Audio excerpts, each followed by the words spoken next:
Welcome in, everybody, to the 8-Bit Goonies look at classic comics, and thanks for watching. This is a series where we break down and review back issues from my personal collection. Today we're looking at an early Marvel crossover from 1980. The Punisher was launched into the Marvel scene in 1974 in one of the hottest books on the market today, Amazing Spider-Man 129. He appeared in a few more Spidey books in the 1970s and had a story in Marvel Super Action No. 1 from 1976. And in January of 1980, the Punisher's path of vengeance intersected with the path of the first Avenger, and that's the story we're going to examine today. So join me as we take a look at Fear Grows in Brooklyn, written by Mike Barr. First off, the cover is epic and very memorable. The Punisher and Cap are featured atop a building in New York. The Punisher's menacingly pointing a strange-looking machine gun right into the chest of an off-guard Captain America. The tagline is, "Powerless before the Punisher." And we see at the bottom of the page the Punisher has one foot on the Cap's shield, an astonishing feat, no doubt. This makes us wonder immediately, how in the world did the Punisher, a man with no superpowers, get the upper hand on the super soldier?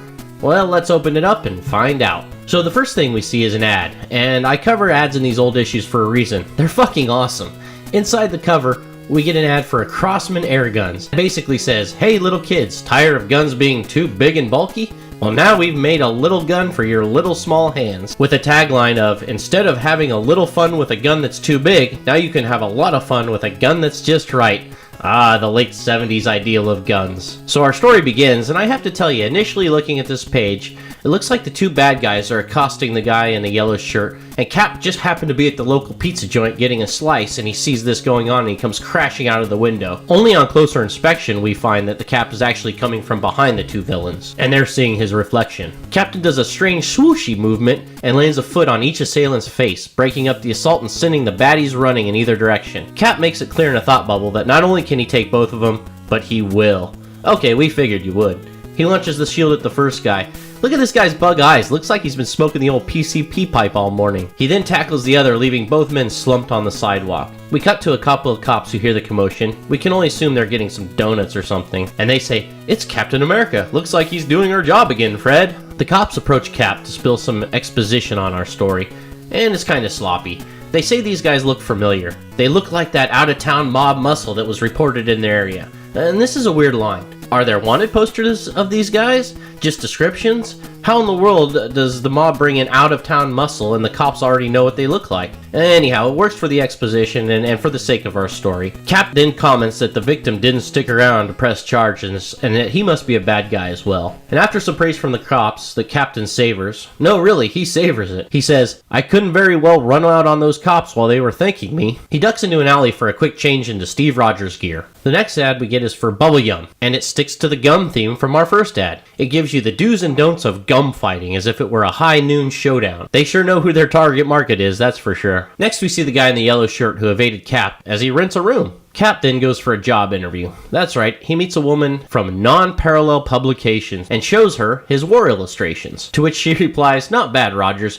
It's obvious, though, that you know nothing of men in combat." She hires him anyway and gives him a deadline for some new illustrations. The writer then throws a little inside baseball when Rogers says, "I'd rather fight supervillains any day than deal with editors. They're nuts." Roger then enjoys a couple of super dogs and one big orange, which I assume is a sort of orange drink, like an Orange Julius served in the late 70s New York. And then he returns to his apartment. On his way to his floor, he stops by to chat with some fellow tenants, and they hear a scream from nearby Miss Kappelbaum's room. So they rush to her aid and find that her in a state of shock on the floor. Then we get a great ad. This is for iron-on decals for shirts, which were huge at the time. For only $1 plus a Whoppers wrapper, I hate Whoppers, you get all 4 images, and then you too can ruin some shirts. And what are the decals, you may ask? Well, first off, you get Cheryl Ladd, who at the time was lighting the world on fire as one of Charlie's Angels. And yes, there's a large amount of cleavage on this decal. Next, you get Suzanne Summers in a white, oversized smock of sorts. She, of course, was on Three's Company and only months away from appearing in Playboy. The next decal is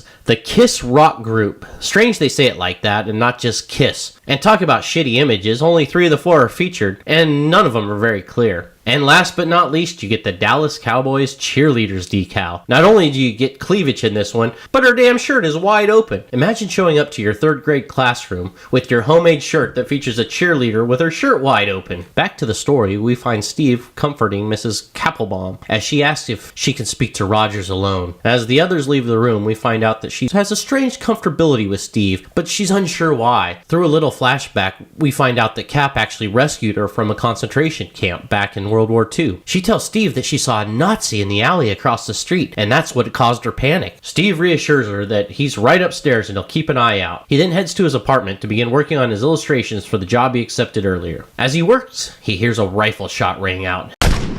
And so he dons his Cap outfit and heads to the rooftop. This scene's a little funny, because as he begins to run to jump from roof to roof, it says that the tar is sticky and it causes him to tumble from the roof. Although he pulls another strange swooshy save and lands it. As Cap arrives on the adjoining building's roof, he finds Punisher has the man in yellow from the day before pinned down. Cap then pulls a scissors move on the Punisher's head to bring him down, and we get a standoff between the two awesome Marvel characters. The Punisher tells him, "I admire you, Captain America, and I followed your career for years.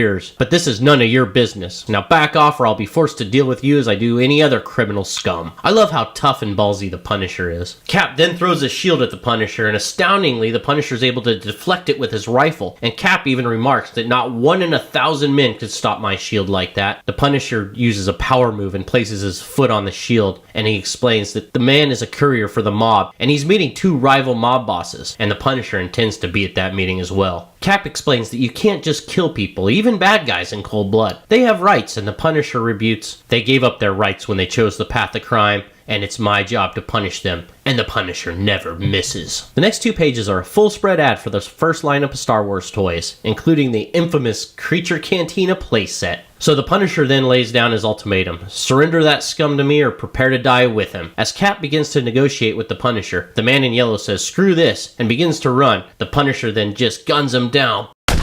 We learn that he's already obtained the meeting location from the man in yellow, and his usefulness and existence are over. Damn. Cap yells after him, "You'll pay for this," but the Punisher replies, "No, Captain, you'll pay if you ever get in my way again." Punisher is just so badass throughout, so the Punisher heads down to his disguised combat van, as he calls it, to reload and regroup. However, the man in yellow is not quite dead, and he spills the beans to Cap about the mob boss's location and where the meeting is happening. And Cap is off for our final confrontation. As Captain America makes his way across town, we're shown the Punisher is rigging explosives to a water tower. This is where the mobsters are meeting, inside a water tower on the roof of a building. A neat idea, I guess, but how the hell does the building get its water? Inside the tower, we're showing Little John Giovanni and Shark Armstrong. Alongside them is Giovanni's deceptively beautiful bodyguard, is how she's described. As the Punisher is ready to blow the baddies sky high, Cap nails the detonator with his shield, prolonging the gangster's life for now. We get some exposition about the Punisher's family getting killed at the hands of the mob, and the Punisher straight up open fires at Cap, who deflects his bullets with his shield. But this alerts the gangsters who emerge from the water tower. The Punisher's back is to the mobster, so only Cap sees them coming. The next page is one of those multiple ad pages full of all sorts of different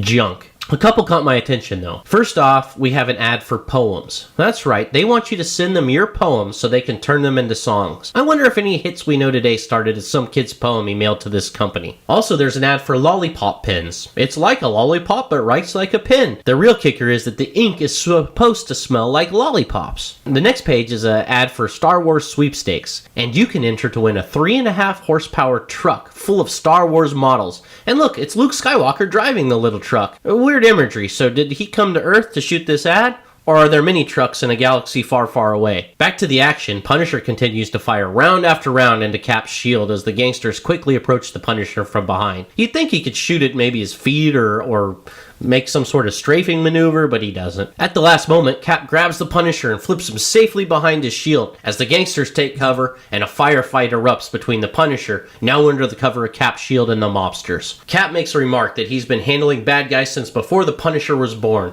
but he's never willingly taken a life, and he never will. Cap then charges the bad guys and begins beating the shit out of them right by the water tower. Punisher reaches over and grabs the detonator and enters a moral dilemma. He could blow it and kill the bad guys and Cap, As he wrestles with this decision, Giovanni's deceptively beautiful bodyguard pulls a gun on the Punisher and explains he is under arrest as she is an undercover special agent. Meanwhile, Cap subdues the gangsters and returns to where the Punisher and the special agent are. It appears the Punisher submits and begins walking with the gangster's hand raised. Cap makes a comment about had he set off the bomb, he would have killed an undercover agent and killed an innocent person. Punisher doesn't really care. As the Punisher and the gangsters begin walking with their hands raised, Punisher tosses the detonator just right. It hits perfect on the button and the tower explodes, killing most of the gangsters and allowing the Punisher his chance to disappear. The Punisher's final thoughts are that this is a partial victory as some of the gangsters lived and will be taken into custody, as opposed to all of them pushing up daisies. We get one last multi-ad page with comic conventions and things of the like, but one ad here really caught my eye. It reads, "Skinny? Self-conscious? Gain pounds and inches in confidence. Too skinny because you don't eat right? Weight On's calories help you fill out your shape and entire body. Users report weight gains of 5, 10, even 15 pounds. Shape a new you." Really? We need shit to gain weight? So there you have it, Captain America 241. Overall, I give this book a 6 out of 10. The idea is amazing. Captain America crossing paths with the Punisher over a mob summit, but in practice they actually have very little conflict and their shared time is limited to only a few pages. The book does a good job to reiterate the Punisher's backstory and show that he's a force to be reckoned with as an anti-hero, and that he's willing to do almost anything to get the job done. But he does have morals. I'll admit that the cover alone is worth the price of admission, and both characters have seen a surge in popularity, so this is a good book to own. You can pick it up currently for about $40 in decent shape. Well, I hope you enjoyed today's look at a classic book. Join us next time as we delve into one of my favorite series of all times. I break down Preacher Issue 1. Thanks for watching, guys. Like and subscribe, and we'll see you next time.